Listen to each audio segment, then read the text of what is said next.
Welcome to the Fragrance Files. Welcome to the Fragrance Files.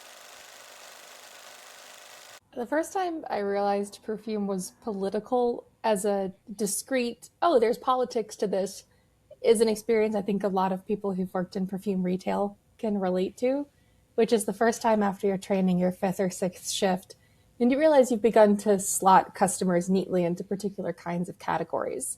You've removed a little bit of the human interaction from it, and you've started analyzing their behaviors or tastes and put them into a certain class of people. But there's a more kind of messy, difficult to define moment that happens for me much younger, which is I'm watching an Elizabeth Taylor White Diamonds commercial. It's the "These have always brought me luck," and she's, this glamorous moment. This very Orientalist music starts playing, and she's sweeping down. And as a child, I didn't really understand all of the implications of her throwing the diamonds on the table and her sort of rocky romantic history. But my grandmother, my Meemaw, did wear white diamonds, and my mom and my grandmother did not get along very well. So there was this seeing and not really understanding the full implications of the commercial, hearing my mom make a derogatory comment about that perfume and my grandmother, and putting it together and realizing there's this really intense scrutiny in politics and analysis of who you are that you can't control. And that's sort of, a political identity as a woman. I would say that's when I realized it was political. I would just love to know what you two, sort of those moments for you two as well. Yeah. I think for me, it really was starting to post content on TikTok and realizing that a lot of the things that I particularly liked were considered very masculine. And just seeing how much the community is divided between fragrance talk and perfume talk, which I think it's grown even more now. I'm like, what do you mean I can't wear woody, spicy things? What do you mean that makes me masculine? Like, I don't know. It's so ridiculous. And I think the politics of gender specifically in the space is perhaps a huge conversation that we can be having. But yeah, it's a little ridiculous, and it's something I think we need to get over. Yeah, and I think for me, you draw the awareness before you're aware of the issue.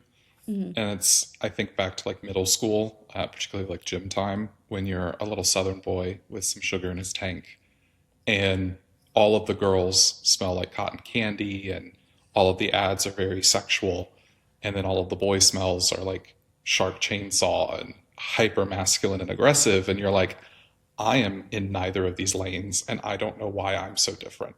Yeah. Absolutely. So thank you for joining us this evening, Elsie.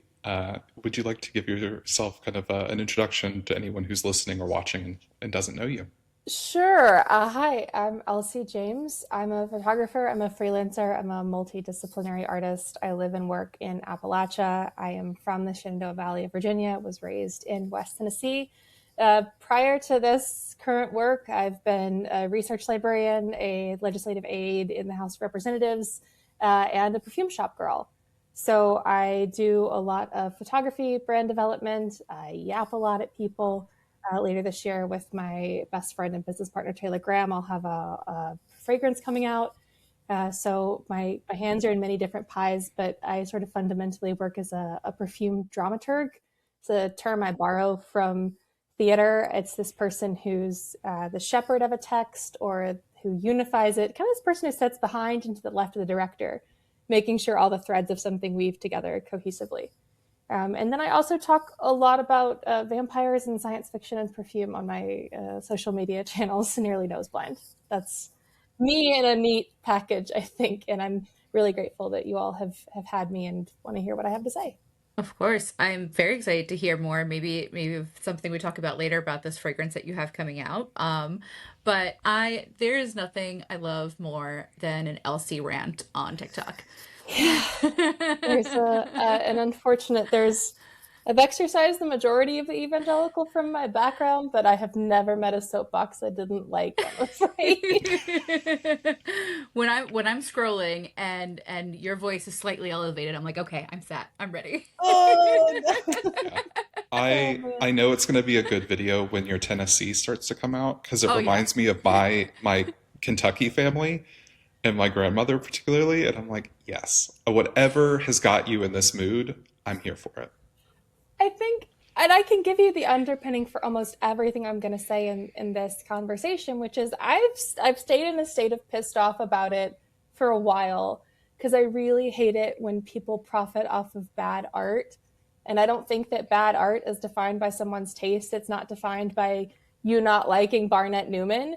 It's the olfactory equivalent of like a Thomas Kincaid replica that somebody bought at an outlet and your parents paid $400 for it. And you're like, this doesn't even have any like fake gesso on it. What are we doing?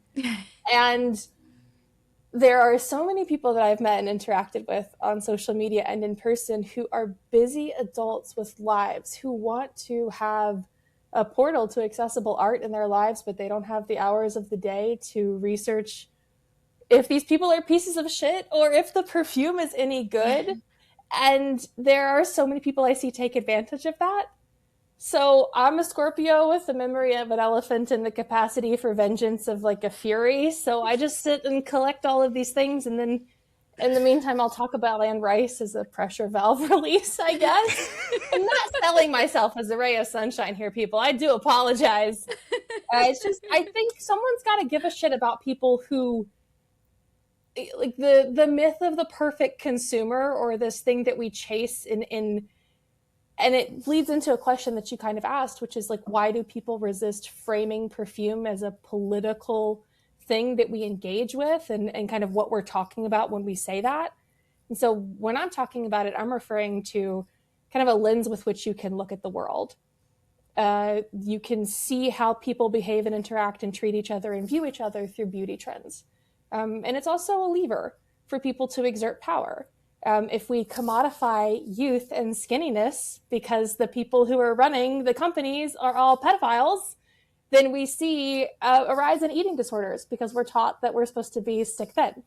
If we see that women are spending thousands of dollars a year on treatments to stay young, then there's another, kind of missed opportunity for economic advantage. Hope you guys are having a great time. This is going to be such a lighthearted conversation.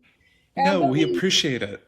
we resist it because it is uncomfortable, right? Because, and especially in America, we have been taught to believe in the autonomy of our own choices, that we have so much free will that we make our choices in a vacuum. So what we do with our bodies and what we do with ourselves is just internal to us. It doesn't affect us. But it does. You do actually, like, you engage and participate in a system. And reckoning with that is really hard because we see politics as this other thing or this sport or this evil, when in reality it's just a way to see the world a little more clearly. But that's difficult when you've been indoctrinated to view it as this. I think a lot of Americans equate politics with just the administrative state and administrative inefficiency. And this is not a podcast about the House Appropriations Committee, so I'm going to stop talking there. You see a little bit of that. I'm going to stop talking now. Sorry, no, you pointed something out that to me reminded me very much of something in my formative years that I think if I didn't have this sort of early exposure, I would have had a very different body image from an early age. In the early like 2000s, my brother had gone to school for photography, and his first job out of college was working as a retoucher. He's now a world class retoucher, but I remember being like early teenage years and going into his studio and seeing the portraits of the celebrities that he was working on and seeing what their real skin texture looked like, what their real bodies look like, and seeing the finished product. And I feel like at that point, people weren't, maybe it was the lack of social media, I think maybe Facebook was just starting to emerge, but people weren't having these discussions that what we're seeing in these print images is not reality. This is not what the celebrities really look like. And so it was something I wanted to like scream from the rooftops. I'm like, this is a lie. Like nobody actually looks like this. It's not these women aren't fat. Like you think that they're a size 5 and they're fat, or you think that they're stunning and perfect skin and perfect hair all the time. It's like, no, like they don't even come into the studio with their hair and makeup done looking like that. And it really was like this light bulb moment for me of like, the celebrities don't really look like that. I don't need to make myself fit into the box to look like that either. Yeah, and I want to say something just quickly before we move on, which is, as we're talking about moments of political awareness, um, I'll speak for myself. I have the luxury of that slowly dawning upon me because I'm a white chick and I'm very straight passing. Mm. So all of these things have been inferences. They have been because of a lack of a particular kind of treatment. But my friends who aren't white, who are not white passing, this is an immediate kind of awareness of the politicization of their bodies and their skin. So Yeah. just a recognition of like there's a luxury of getting to slowly come to awareness that you're a political being, and it's difficult to fathom until you see it in interacting with other people. For sure. And this is coming on the heels of, we're kind of doing this series on these big, meaty topics about beauty and perfume industry. Our last episode was on brands behaving badly, particularly around the way they interact with fragrance content creators and the social media aspect. Um, and one of the things that we talked about in that previous episode, and you just said, and I think it's worth echoing, is there is no true pillar of a perfect consumer. This is all about awareness and conversation. This is not coming from a place of judgment or cancel culture. We're No. saying the more you hear and the more you're aware, the more informed of a consumer you can be. Yeah, my hope, anybody listening to this, my takeaway, just to spoil the ending, is all of these conversations, I want to empower you. If I was looking at a consumer who had a passing interest in niche or independent fragrance and I saw the volume of products launched and just a simple Google search for, if I searched interesting niche perfumes, not knowing how much people spent to be the first, second, third, fourth result, I'd be so overwhelmed that I think developing an ethical and moral framework for how you buy perfume is not something you do to be holier than thou or virtuous. It actually makes your buying a lot easier. Like if you're committed, if you want the perfume, uh, you know, if it matches your values checklist, you just saved yourself a whole bunch of time and money. And so I hope that I hate, the quote I love is that the first step in the development of taste, of good taste, is the willingness to credit your own opinion.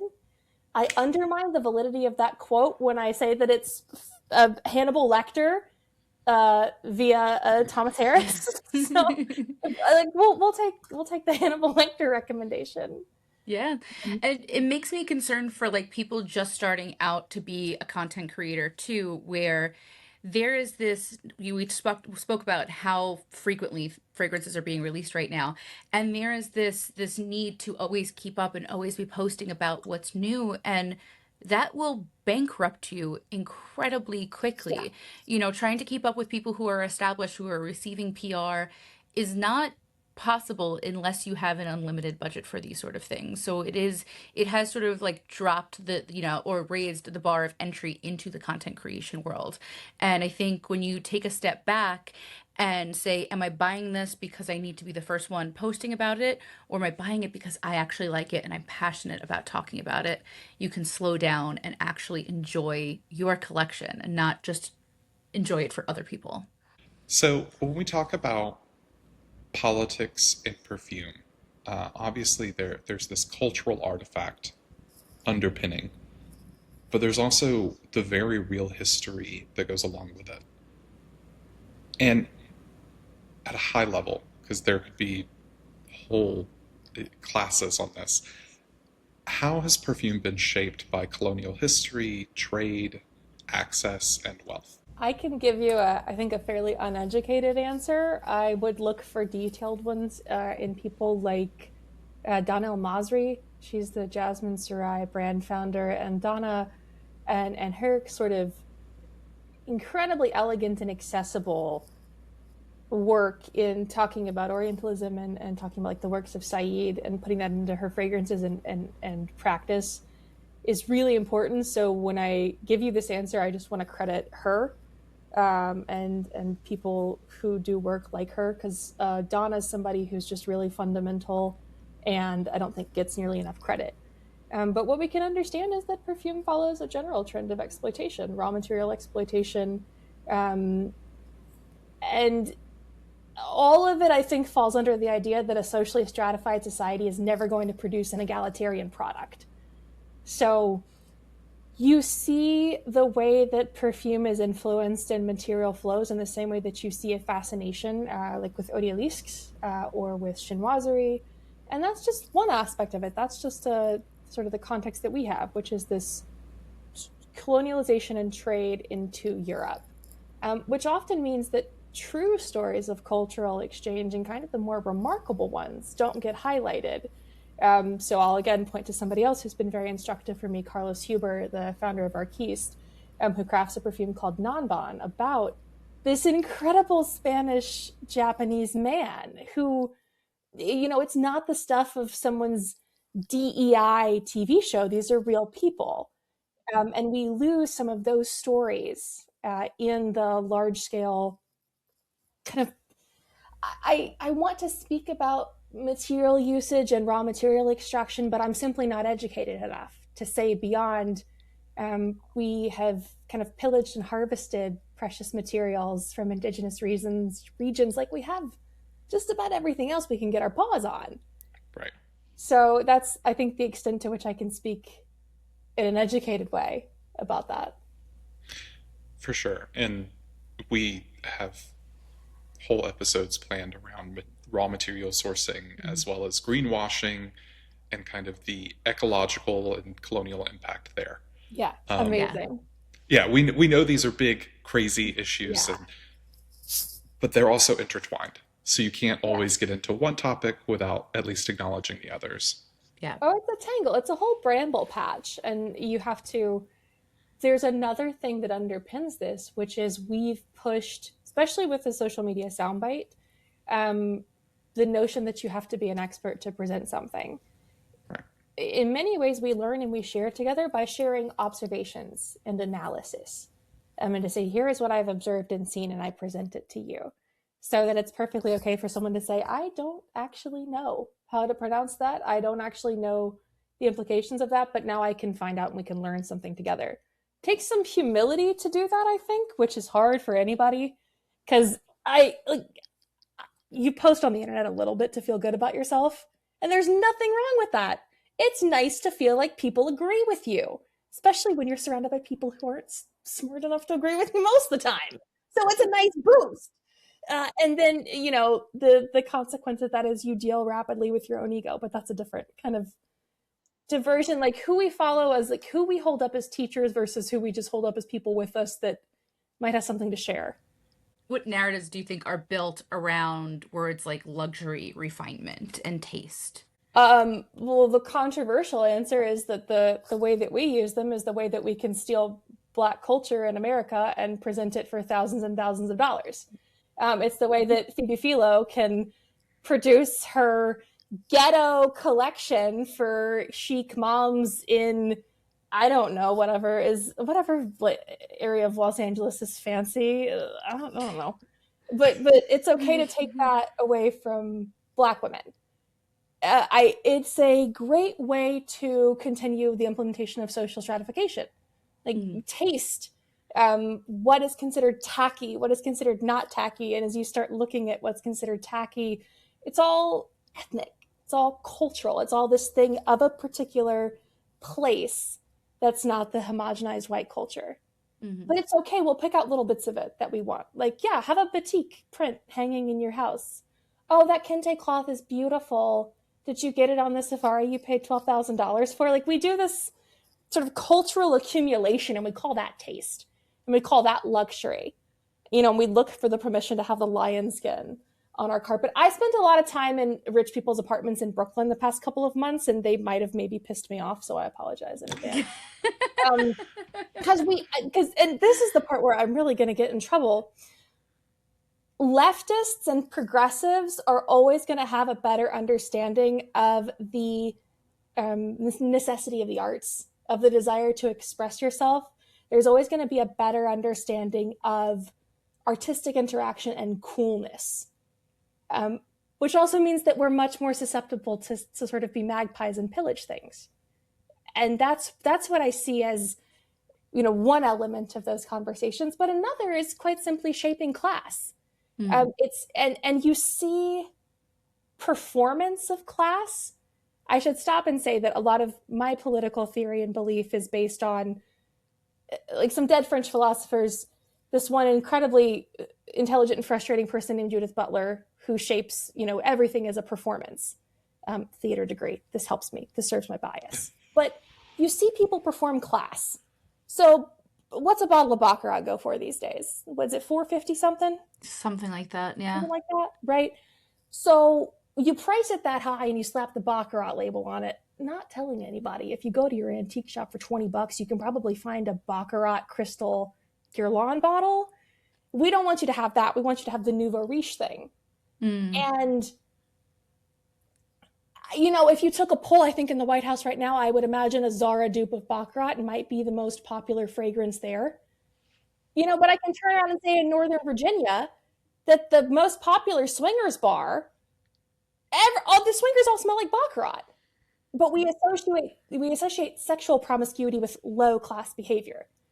So I'm giving you all of these salacious examples because really what we're talking about are different ways to enforce our social stratification, which is based heavily upon acquisition of wealth, sexuality, racial identity, and cultural identity. So all these different levers you can pull. I think it even goes back to what we were saying about colonization of scent and scent, our ingredients being harvested and created, grown in different parts of the world, but still considering France and Europe the epicenter of fragrance, right? And if you tell somebody, particularly right now, I think we're seeing a big boom in fragrances created in Asian and Southeast Asian countries, right? And some of the fragrances that are coming out of there are wildly incredible. But I see the look on people's faces when they walk into the store and I tell them this brand is from China, this brand is from India, and they react very differently when I say, yeah, this one is from France, this one is from Italy. Oh, we've done a great job with that propaganda, haven't we? Oh, yeah. And that Oh, yeah. extends to, if you start looking into, okay, everybody can put their very nice tinfoil hat on here. You really wouldn't want people to understand the leaps and bounds to which China's manufacturing economy is more sophisticated than the US. And you'll find this out real damn lickety split fast if you decide to start a brand. And how much you're paying for that label of European luxury versus the massively more sophisticated, transparent, and accessible manufacturing there is in China. Don't get me started on the xenophobia. The white girl should not talk about that. However, it is real. And the whole made in China association with cheap bullshit is it's what they want you to think. It's what they want you to think. Yep. Massive counterintelligence operation that was incredibly successful. Yeah. So, talking to kind of the way that really the politics of everything, but also more specifically perfume and beauty, are used, as you said, social stratification. Who gets told that their scents are too much? Black women. This is I like black women are always going to get told they're too much. They are always going to get told that they are doing too much, that they are too loud, that they take up too much space. And this is something that I view as an objective fact. People who are already at a social disadvantage are policed disproportionately. And this falls under a larger category of women being policed disproportionately. And to your point earlier, Michi, the more that you play against a gender stereotype, the more you set yourself apart for that kind of policing. And then we also get it in the sort of policing of strength, which I find, no, because I just watched Emily Perfume Disco's videos, and those asthmatic girlies will actually cancel you faster than anybody else. Like, my Oh my tongue, I can gosh. hold it. Well, no, because that's the other thing is I think this is somebody with an inhaler in my, in my desk drawer. People get policed just disproportionately the more that you don't fit a social norm. Mm-hmm. All the damn time. Yeah. But Black women. I Like there's a yeah. definitive answer to that question, and it's Black women. Yeah. When I was seeing all of that anger in Emily Perfume Disco's post, I was shocked because there's a content creator out there called Overspray J that literally like sprays his body until he is dripping in fragrance. I'm like, are these people in his comment section, or is it no because he's a man doing it and she is a large woman doing it? What's the difference? Yeah,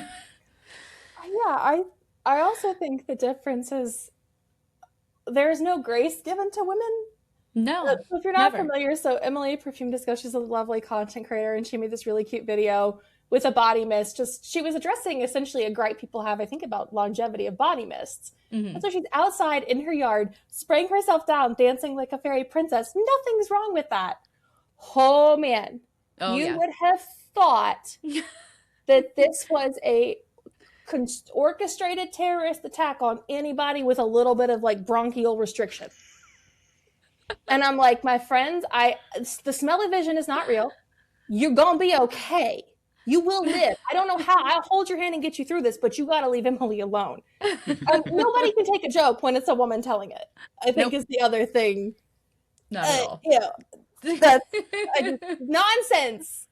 It is a funny example, but it is a very tangible example of the way that same who gets told that their scent is too much reflects in workplaces and schools and public places and the internet even as a forum, that if you are too much blank, you can't take up space here. No, yeah. And we don't want you here either. And I mean, I've seen this pervade into interactions with brands and interactions with people.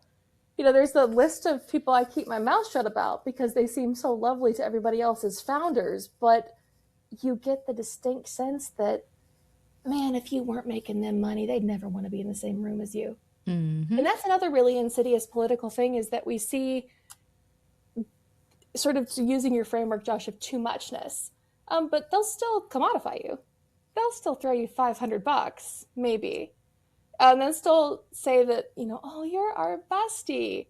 But they don't want to be in a picture with you. They don't want to be Hmm. associated with you. But they're so happy that you're making them money. And there's this, which is like, grumble, grumble, we need a union, but that will never work. So aside from unionized labor, but I don't know, and I hope you all haven't had those interactions. But there's, a very clear understanding of, yeah, you actually don't give a fuck about me, except I'm Hmm. making you money. And I Yep. view you as this necessary evil. And so, Hmm. yeah. Yeah, Yeah. and I think there's a very clear example to point to that echoes your previous point, where how many large following, incredibly successful Black women are there on Perfume Talk that hype up and create the trend for certain brands, but are never acknowledged, are never given PR, are never at the events. And it's such a very clear, they're happy to have the publicity, but they'll never give credit where it was due. Every bit of the old beliefs about how you sell perfume are prevalent in new marketing. There are very few new stories being told new ways because so many brands are hooked into this quick capital return idea.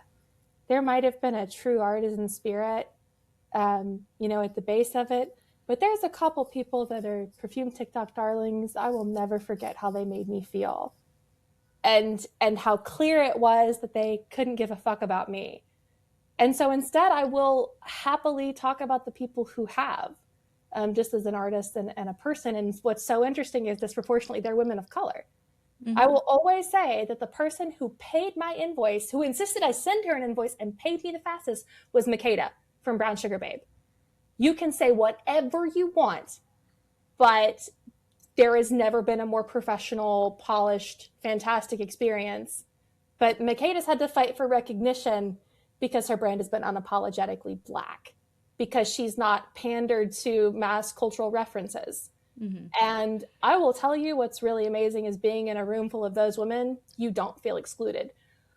I have been to parties at upscale perfume places where I have wanted to run screaming from the room because I Hmm. thought everybody in here was like there's a and Mitchie, I know you've had those interactions too, where Yep. you've got to keep a smile plastered in your face, but Oh yeah.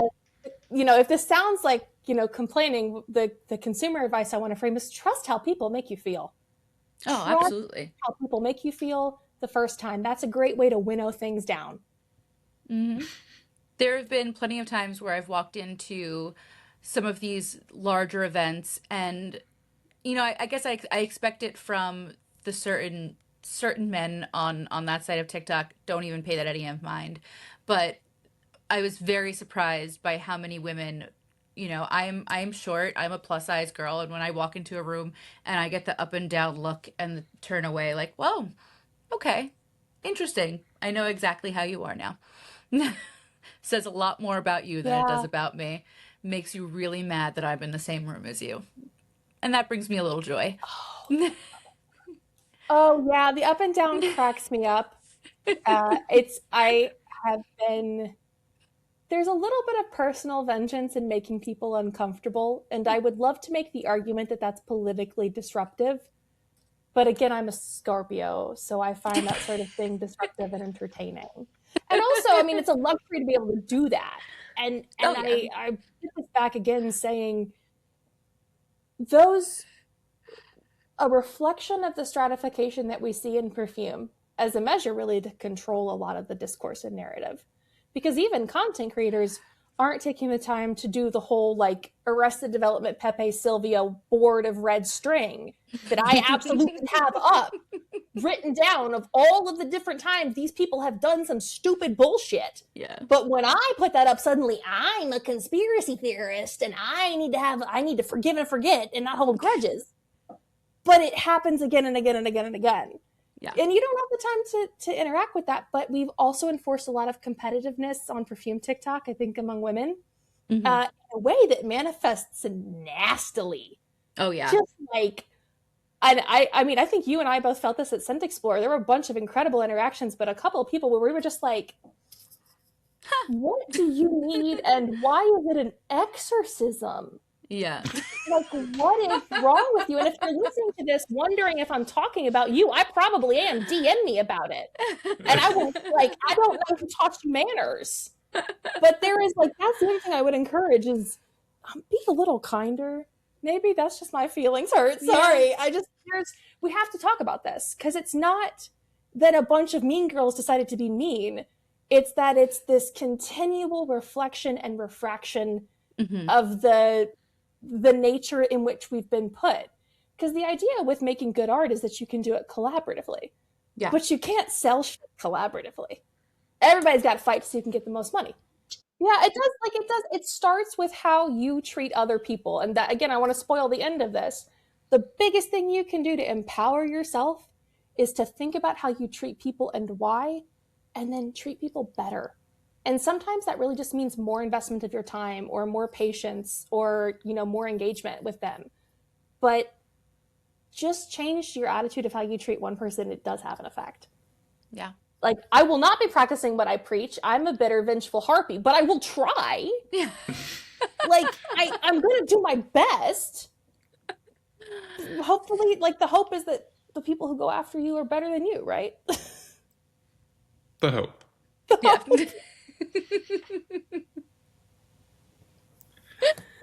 All right, It's so hard not naming names sometimes. dude. It is. It's superbly difficult. Oh, goodness. That is honestly, it was that up and down look. Me, maybe like 10 years ago, me would have cut and run and not dealt with it. And me now, I'm like, I don't give a single fuck what you think about me. Well, It takes there's a nice time. little part of it too of like, and I can talk. This is a great example of politics and power wielding, right? Hmm. Is I help run PR lists for a couple of different brands, and if if you've said stupid shit on the internet that I know about, I'm not going to send you stuff. And it's not because I think you're a bad person. It's because my job is also to help keep my brands out of hot water. No, I think we're seeing the even bigger fall of the collapse of the influencer now too, especially with the YouTubers of the 2015 2016s moving on to TikTok and really showcasing this luxury while people can't afford to buy groceries. It is the death of the big influencer. Oh yeah. And it's come for the makeup community. I agree with you. It will eventually come for the fragrance community as well. We talked last week about what does accountability as being a member of the perfume community look like for us. And I do have to think about how I always try to make my short form content positive. If I don't like it, I just don't talk about it because I think the world is full of enough negativity unless it is particularly egregious. And it is hard to have that perspective going into it when I see people who have been called out for being Nazis and they delete their profile and they build a new one with their name just flipped around. And then they start building and cultivating this following. And I see people that I like and respect following them. And I'm like, oh, but you don't know they're shitty. And Yeah. I feel like I'm going to be pointed out as the crazy person if I go on a rampage against this because no one else is talking about it. And that's the system working as designed, Mhm. right?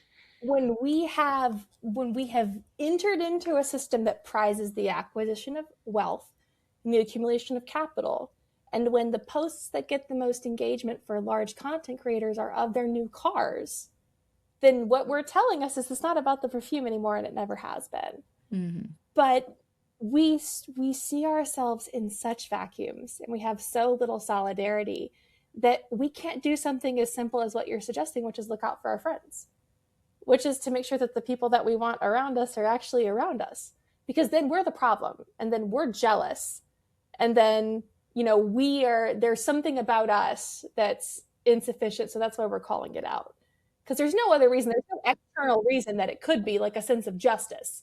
No, it has to be because there's something deficient in you. But again, that's because we're isolated.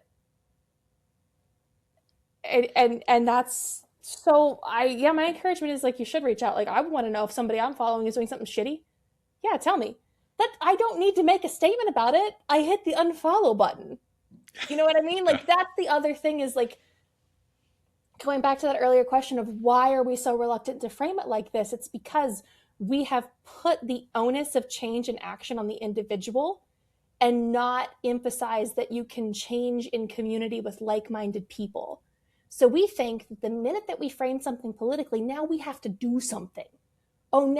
Because of this, now we've got to do something about it. Or I have to let everybody know where I stand. No, just hit unfollow, take a breath, and pack a cone. It's not that deep. You don't have to associate with people who don't share your values, and you don't have to scream it from the rooftops. Like, it's okay, as you're talking about, to let your values be shown by what you do speak about and what you do promote. But that's more, not to be terribly cynical, but we've even commodified intellectualization when people's Substacks are linked, once a week in a trendy way where, like, the Substack's pretty vapid, let's be honest.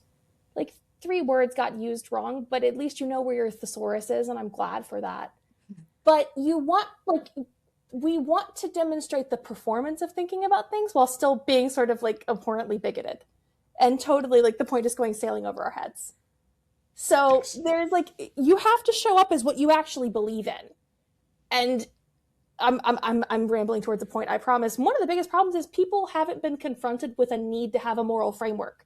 Not much has happened in their lives that requires them to develop a moral structure or code of ethics. It's given to them, maybe with religion or with socialization. But until you have, confronted, having a partner or having a child or, working in an environment or being in a situation, you might not have those values. So I think for a lot of people, it's an uphill slog and a burden to think about, what do I actually believe in?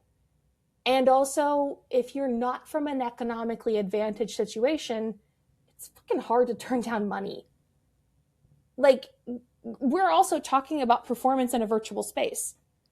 And if you're somebody who is, got a decent, I am not speaking about anybody in particular. I am making this up off the top of my head.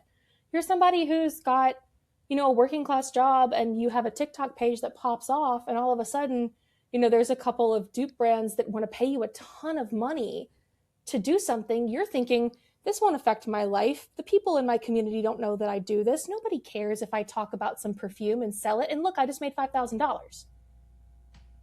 How do you tell somebody, no, you can't do that because of these highfalutin moral principles about artistic integrity? As long as the system has interwoven to pitch us against each other like that, the perfume economy is going to be fucky. That's the really hard part. And it's easy for me to talk about content creators because I see them and I deal with them all day. Yeah. So, yeah, you're happy to take it anywhere you want.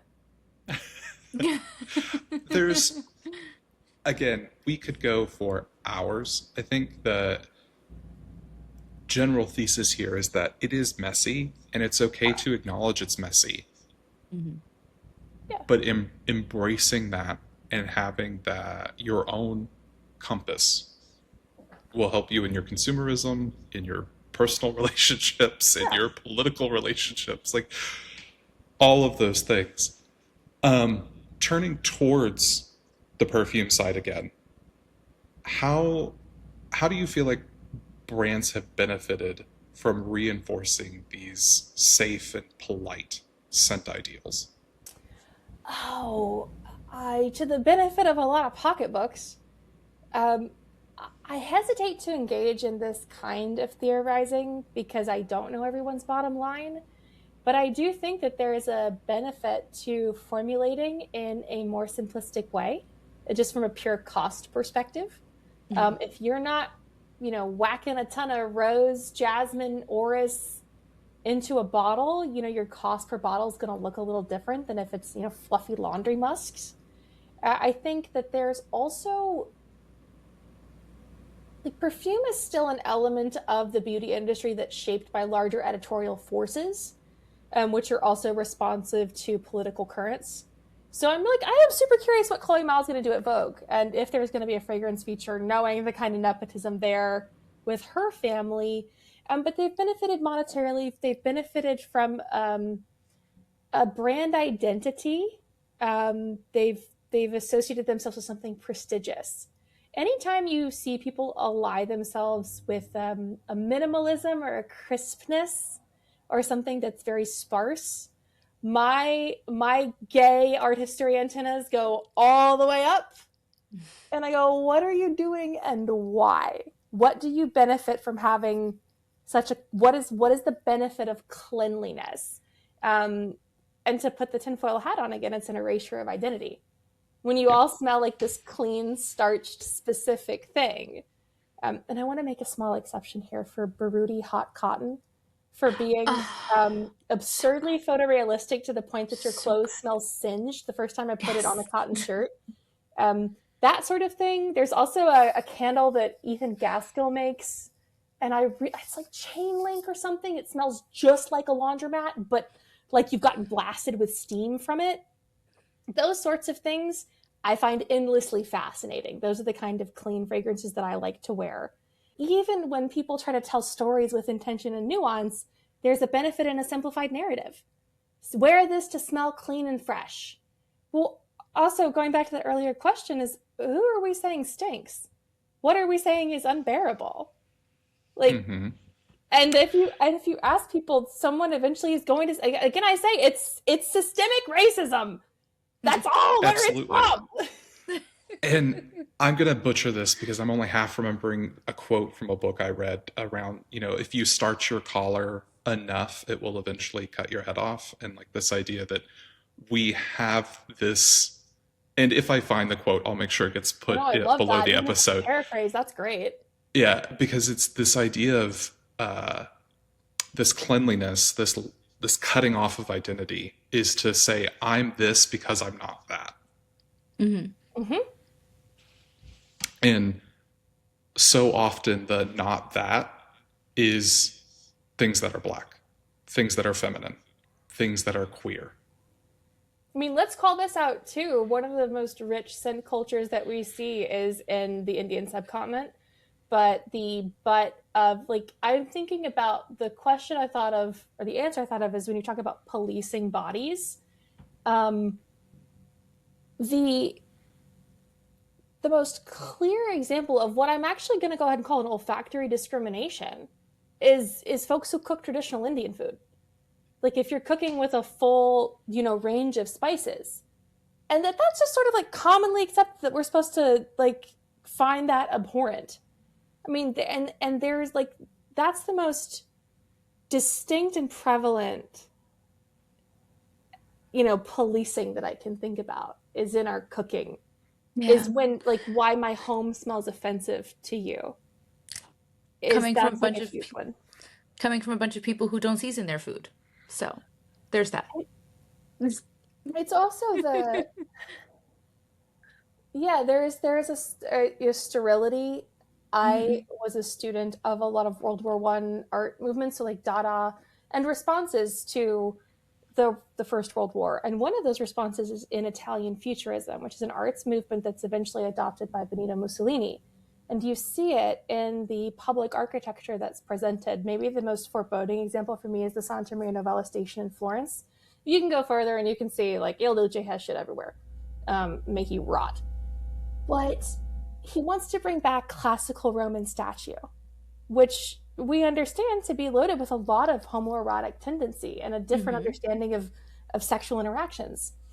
But he neuters them both in specific form in genitalia, and he instead is presenting like this sterile white marble stereotype of a man moving forward. And there's a similar neutering of identity that happens with clean fragrance. Do not take from this, gentle listener, that you shouldn't wear your clean perfume. Like if you like smelling like that, awesome. But like also carry this context with you. So maybe also, God forbid, put some Lori Rodkin Gothic 2 on that shit. Please. Chocolate and patchouli obnoxiousness. Just 5 minutes. Like be the third grader at the zoo and be curious and put the banana python on your shoulders. Like wear the patchouli. You will live. It's fine. You will not combust into hippie flames. And also like smell some real patchouli. The best thing Yoshan ever So did for good. me, among the million things she's done for me that's great, many praises to Yoshan, is shove real patchouli and real sandalwood under my nose. And another thing, while I talk about that, let's talk about the pillars of the fragrance community that are people of color, that are queer people who expend their energy tirelessly for the betterment of everybody else, Mhm. and their reward is to be stolen from. So the next time you take an art and olfaction class, tag your fucking professors, people. You didn't learn that shit last night. Ain't a damn chat GPT taught you nothing. Go ahead and tag everybody. Tag your teachers. It matters, and it makes you more legitimate. That's the thing we've really got to change. Now y'all really got me on a roll, god damn it. It's okay to be taught. It's okay to be instructed. It's okay to be self-taught. It's a great thing to honor the people who have taught you. You want to be a part of changing a narrative. Don't buy into this notion that you have to be fully formed and know everything. Share with people and be proud. Like I'm proud to say Donna and Carlos and Yosh have taught me things, and I've been the grateful beneficiary of it. That doesn't take away from me. That's the pedigree of my education. That's what I think everybody should be more proud of, is I don't know this, but look who taught it to me. Mhm. And ask people who are different from you. That's all right. Let me stop. Sorry. Yeah. Let me No, chill. that was my big takeaway too after Scent Explore, and like working with you and Carlos was so incredibly enlightening. And I had posted a video about it because I genuinely, with my self-esteem as a younger person, would have cut and run and said, I don't know enough. I can't do this. But I came away from that entire experience feeling so energized and excited from learning from both of you for the entire day. And it's a mentality that I wish more people would take moving into this. And like there's so much more that you don't know that you don't know. And I want to commend you too, like for you guys who aren't aware, Scent Explorer is intense. Yeah, Just from like a it's crazy. sensory perspective, if you have nail polish on, it melts from the exposure to perfumer's alcohol. Your tables start getting sticky. You can't breathe. You don't have the chance for a water or bathroom break. And also, you need to be able to answer everyone's question as soon as possible. And Mitchie Mm, jumped right in and was absolutely incredible and graceful and I don't like know what I just said. owned it in the middle of what was a fever dream. Like Oh this, man. like your introduction to that and to being able to be like fluent with that, I just want to praise you for a second. Because most people are like, oh, now you can go out on the floor, or oh, we'll have a manager with you. We shoved you out of a helicopter and said, you can swim, right? Great. Love it. You're doing great. Have fun. I I got you. need Just it. holler if you need me. I need it. No, I you need did. to be pushed It that was way. awesome. And this is also like the sales face of it. As women, we're so pressured. Like I was in a corset for 12 straight hours, I and don't know how you it did was it. like I left that part of my masochism behind after 2 years on FetLife. A girl was good.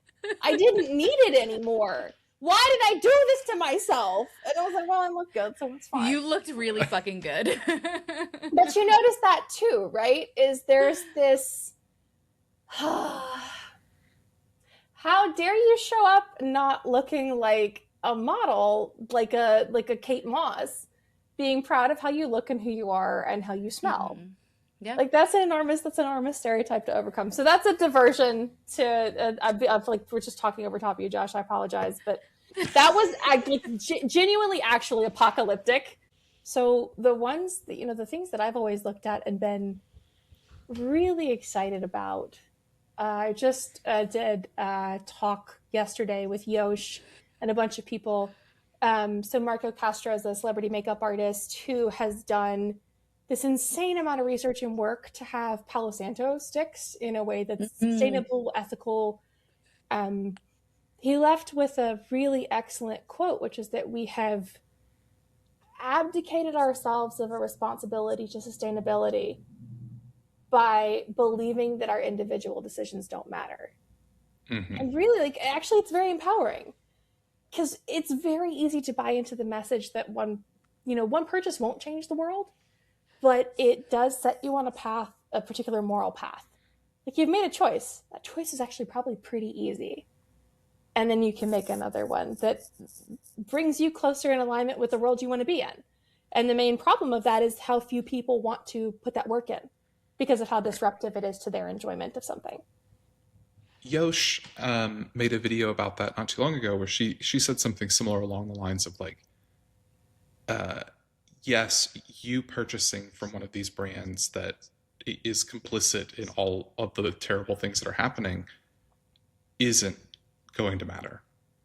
But if it's you and 2,000 other people, that It starts does to move the matter. needle. And the flip I want to make for that is to say the purchase that you've researched, the purchase that you've hunted for, the thing that the behavioral redirection I would love to see is the framing of this like a treasure hunt. That's something that we do not. The big question I'm wrestling with right now, like philosophically, is why we market on exclusivity and why it's so successful. What drives us as humans to want something other people can't have? What drives us to have limited editions? And now I say this not as a monk. I say this as somebody with 3 of the Regime de Fleur Hawaii bottles that I hunted for months sitting in my vanity. And have I worn them? Maybe 4 times, which is actually what Mm. inspired this. As I woke up, bonked myself on the head. Bitch, what are you doing? Like, what is it that makes us so happy? Is it like this corvid brain that makes us go, I have the shiny and you don't? Um, is this just a sidelong plea for Roberto Greco to not make Porter Sapo a limited edition? If that's the result, I'm fucking delighted. But really, we like having things other people can't have, and we've really got to break that whole stigma down. It's that classist thing. I have it, you don't, so I have something up on you. But if we instead frame it as this is special because I sought it out, because I wanted this and found it, developing a universe of what you want to smell like and want to explore. And then it's not that you didn't purchase from Le Labo, it's that you did purchase from like Jean Robert. It's that you did purchase from Cirrus. It's that you purchased from Anjali. And now that really makes so much more of a difference. So that which is, truly luxurious or truly unique and exquisite is something you find and you can have a real human relationship with the maker. That's where I think a lot of positive energy can be spent, is that it's not that you're depriving yourself of something accessible, it's that you're finding something, truly special. Yeah. My hot take, and as you acknowledge, the exclusivity thing really is for marketing just where it's at right now. But I do think that exclusivity in kind of all forms, and I mean this in brands having an exclusive scent with a single retailer, or an exclusive country scent, I think it honestly ruins the experience for the consumer. It really does. And I know it works, but I don't know. I don't think that it's a good look for brands. Um, I think it builds some resentment that is going to eventually pop that balloon. The other big thing, my other sort of ethical framework is I don't pay money to get treated like shit. I do not wait in line to spend my money. I don't like if you make me wait for it, I don't want it. So I'm not talking about like waiting in a checkout line. If you make me stand outside of your store when I know good and goddamn well that there are people in that store who can help me, I will not buy anything in your store. My time is just as valuable. Like there's and I also just won't spend money after I've been treated like shit. Which is why God bless those fabulous, men. I will not go into 80s David Eustace. I've done too much self-work and smoked too much sativa and cried to have my ego demolished by two people who act like extras from The Devil Wears Prada. And you can keep that in. Y'all be nice. Just be nice. Y'all make great fucking perfume and have a beautiful store. Be nice. Shit. I do think like that is one of my big things is I love exploring perfumes. And I love finding the thing that resonates, especially in a store full of beautiful perfumes. And there is a particular retailer that we all know in Hollywood that you walk in, you're met with the up down, the cold shoulder, you have to ask to smell anything, and you have a 45-minute time limit to be in the store. How am I supposed to enjoy the art and the story of what we're having when I feel like I'm interacting with a human vending machine every Yeah. time I ask to sample something? Oh, you were supposed to go in with someone they knew. And then, well, yeah, and that was, you go in to this location that has recently been acquired by private equity. Couldn't happen to a nicer group of people. Really couldn't. And it doesn't matter who you are. You'll get treated equally like shit until they see that you're with someone they know. And that happened to me at one of those locations where I went in with somebody very well respected. I was about to be offered like champagne valet service for the bike I rode over. Like it was completely ridiculous. And I find that so insulting. Just completely insulting. But also those people don't care. Like that organization does not give a shit because the business model has been about the acquisition of everything that they can get. And now the distribution of it. So, they don't need to be nice. They don't give a shit. They think they're the only joint in town. I'm not saying I should become like the Truman Capote of the perfume TikTok, but like, may to your point, and that's not something I'd really considered. It's worth saying some of these things when it is going to protect and help people that I care about in this community Yeah. that we're building. So Yeah, I do appreciate that, Smitter. it's stuff too of talking about just to speak super plainly, what deals with what devils you want to make. So for a lot of people, Sephora Squad is the pinnacle of a lot of achievement, and rightly so, and well deserved. but understand that the agreement that you sign, with Sephora Squad also comes with exclusivity clauses. It means you can't talk about certain things.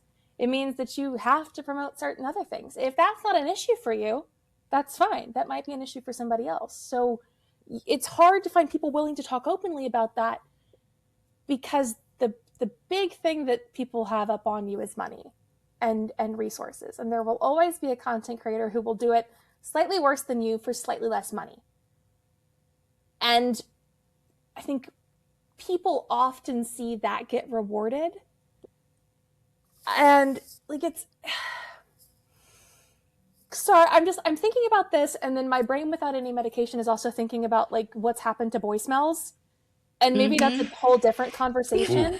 Ooh, But the ooh. best political case study that I really want to talk about so badly is boy smells. Yes. Maybe we can even talk about this differently, but the fact that how Mama, what part of this is gay now? What are we doing? You went from a very gay brand that used to sell underwear and had a cowboy kush to now, if I was running ads in between Wattpad, One Direction fan fiction for what 14-year-old girls thought gay was, this is what it would look like. Thank you. Yes. Thank you so What much. are we doing? I don't think there's been a single episode that has gone by where we haven't expressed our disdain for the Boy Smells rebrand. What the fuck? Again, I said it last episode, and I'll say it this one. If Boy Smells doesn't have a hater, I am dead. Yep. I think that makes and I point that out, and it's, I think, a reoccurring theme, because it is so egregious. If you're listening to this and you're like, this has been a lot of conjecture, and perfume is not political, and things don't change, well, then why did Boy Smells do what it did? Why did Boy Smells go from something with a great accessible price point with some weird fucking perfume? Suede Pony was weird. It was good, I loved it. but it was I love weird. Suede I Pony. adored it. Hinoki Fantôme was delicious. All of these candles, everything that was cheeky and very Los Angeles gay without being WeHo gay and fun, to I'm on TikTok Shop, I'm doing TikTok Shop lives, and I'm playing into the worst caricatures of what gay people are supposed to be. And I'm sleigh bootsing the house down mama. And all of the buzzwords that are supposed to make queer people these neat little consumers.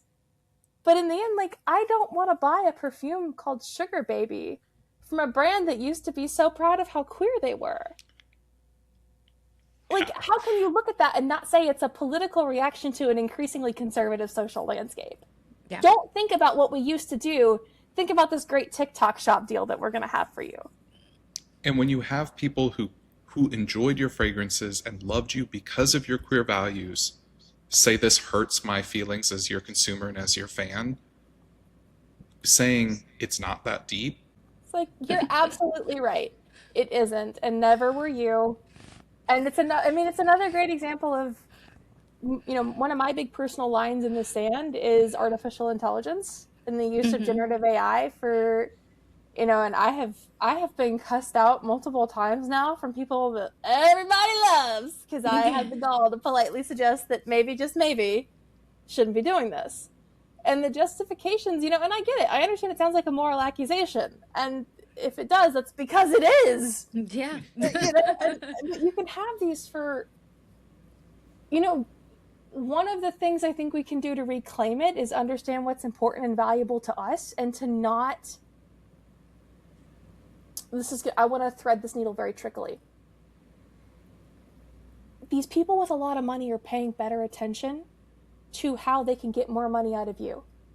And one of the things you can point to is this whole ridiculous, I'm at a very Chinese moment in my life, and all of the kind of Chinese fragrance conversation is marketing, and the money put into marketing has gotten increasingly talented at pulling out what's culturally special or identifiable and marketing it to you. And so it's easy to prop up a person of color as a creative director or founder and put a bunch of money into this really shallow facsimile of cultural identity. I have a thing about white chicks using different languages or their, Tulum vacation to forge a whole scent identity. I have a thing about I really have a thing about Floriku, actually, like, and I always will, and it's a long-term hatred of all of that. Um, be like, and if you're not white, you're aware of this. When your identity is repackaged and sold to you, don't fucking buy it, and listen when people are telling you that's what's happening. Like, you really don't need to buy Mumbai Noise. Like, you don't. Like, if you want to buy the fucking Byredo, buy the fucking Byredo. Nobody can stop you at this point. But, like, Anjali exists. Oh, Like, they're Payasum so exists. good.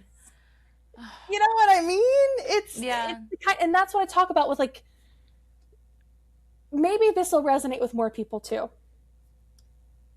Empower yourself to think of yourself as Saint Anthony Bourdain. Think of yourself as the experienced snob, because your nose is the experienced snob. And be open to the familiar and curious about the unfamiliar. And stop and think for a second. There's a great episode of No Reservations where he's in southern Italy and he talks about it being the worst episode of his life because it was so performative that he was supposed to dive off a boat and catch an octopus, but the guy was throwing dead octopus at him to catch for the show, and he was disgusted with it. And this is my long attenuated metaphor to say, think about it like that. Is this brand throwing something cheaply performative at you that you're supposed to go dive after and catch and be excited about? Leave it on the shelf. Put it away. Like, if that's, and maybe that works for people. Yeah. I hope it does. And there's a couple brands that I can point you to and say, this is, absolutely that.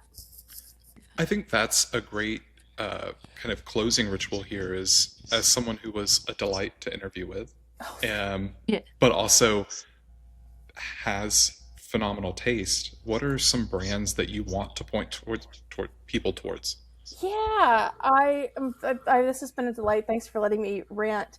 A couple of things. So Elysium is the first one. So this is two Courtneys. This is Courtney Brunson and Courtney Raffi. This is a perfumer. They have an attachment oil that I love. I don't believe in pheromone perfume. I do not believe in this scent attractant nonsense. Attachment and a fragrance they have coming out in a couple of weeks, it might have slightly changed my opinion, but not towards pheromone, but just that there's witchcraft in it. And Courtney's quite good at this in general. There's a perfume she has from Universal Flowering called Holy Hell that smells like face planting into the carpet of a condo at Myrtle Beach in 2008 in a way that's so scarily good. So, Courtney's just, I want to tease this because I have been wearing it. I don't know when you guys plan to have this go out, so I don't want to spoil her launch. Like 2 weeks. You should be okay. So there's this perfume coming out called Mother's Milk, and it has the most insane, comforting, almost like breast milk accord. And I have been completely ensorcelled by it because the whole premise of it is, like, let's make a fragrance that gets at the heart of a lot of humiliation and motherhood and interactions with people. So that's the kind of stuff that I think is really fun and crazy. My friend Mina from Good Dearest Unhappy is also just cool as fuck and fun, and is, excited about exploring the world from her perspective as her cultural perspective, and also she loves Gothic literature. So her newest fragrance is called Caterina's Dinner Party. It's inspired by the invention of gelato, which happened in Florence. Caterina de' Medici, the one that stole Chinonceau from the French, she invented it. It was called Fior di Latte. So it's supposed to be this insane, delicious, bright orange blossom and ricotta and gelato fragrance, which I think is super, super cool. I always will shout out people who've been good to me too. So, Arquiste. I think people overlook Arquiste because it's so polished. You think it's some long-standing luxury thing, and it's hard to believe that it's really Carlos's talent and hard work and his self-funding and his sort of impeccable taste. And if you haven't smelled Alexander, you should. Arquiste was the first Mexican American niche fragrance brand, and it's something he's been doing for a very long time, and has such a sophisticated understanding of the cultural interactions. Like Oh yeah. that's just like, Yeah. get the damn Arquiste sampler set. It's like past time. Yeah. I mean, Poe is one of my all-time favorites. And then Misfits is fantastic. Elle and Aya are amazing. Um, And we that's could yeah, Vishy, it's, what's Yeah. your favorite What artiste? Like I yeah, no, so I love Arquise so much that they actually have their own tray that's separate from the entire cabinet yeah. because my husband and I both like to use them, so they have to be in between so we can both have access. But I have like six of them at this point, but I have not been able to stop thinking about Nan Ben since Scent Explorer. So that one will likely be my next one. But yeah, I there's not a single one I don't love in the collection. It's that's a great example too of rewarding story. Like if you're Mm-hmm. theoretically a brand listening to this and wondering like how you do effectively communicate, because one of the problems that we have in discussing politics is our absolutism and our black and white nature. Um, Cultural interaction and perfumes based on cultural exchange are how we make good perfume. So Mm-hmm. sometimes we can write off any notion of cultural exploration as appropriation or exploitation. And Arquiste is a great example of how not to do that because it's so focused in specific story. You don't need mhm. to make grand sweeping claims. It's okay to tell like small, gentle, beautiful stories. It's also why I like I'm looking over to see like what else I pulled out. Pulled out the Arquiste. I pulled talk about Good Days and Happy. Oh, and I don't work with them anymore, but I have so much love and affection for them, which is Blocky. Talking about like a progressive American heritage brand, people who are excited about American craftsmanship in a way that doesn't feel MAGA coded or weird or conservative. And it's really like an immigrant story. And the fragrances are, a couple of them are super easy to wear and accessible. And some of them, like, it's like for the impossible to please person who misses the original formulation of like Serge Luton Tuberose Criminal. Like you hand them a Blocky and it works. And in the same vein, I will shout out every single time Barbara Herman from Eris Parfums because she never gets enough credit because her book should be back in print. It was formative for me. Delta of Venus is the guava to end all guavas. Green Spell is a tomato leaf to end all tomato leaf. Antoine Lee, the perfumer, is a great good egg and a genuinely wonderful human being. And I will also MXXX is another limited edition thing that's really, really, really, really good. These are all great things. And you can find this too, like affordably, like Allie from Pear Fat. Rabbit, like Yes. all of these things that changed my opinion, like Rabbit, other great ones. I think we talked about Brown Sugar Babe. Follow the people who you're like, I've never heard of them. This could be really interesting. It's how you'll find the coolest shit ever. Yep. You reminded me of this brand that we just got in when you're talking about telling like the small stories. We just got this brand into the store called Damn Fool. Yeah. And oh my God, they are so incredibly cool. So they are all, for those who don't know, they are all based on NPCs. So not the main characters, the background characters in the Yes. story, and bringing them like front and center. And honestly, genuinely, there's so many of them in the collection that it was hard to focus in. But all day yesterday, I kept coming back and smelling and reading, and I'm like, it's an incredibly fascinating brand. And if you really care about storytelling and if you really care about culture and perfume, it's definitely a great brand to check out. Yeah, echoing you with Eris was really one of those. It was the first brand where I had liked some of Anton's other works and did not acknowledge like a perfumer's DNA and how to Yeah. feel that.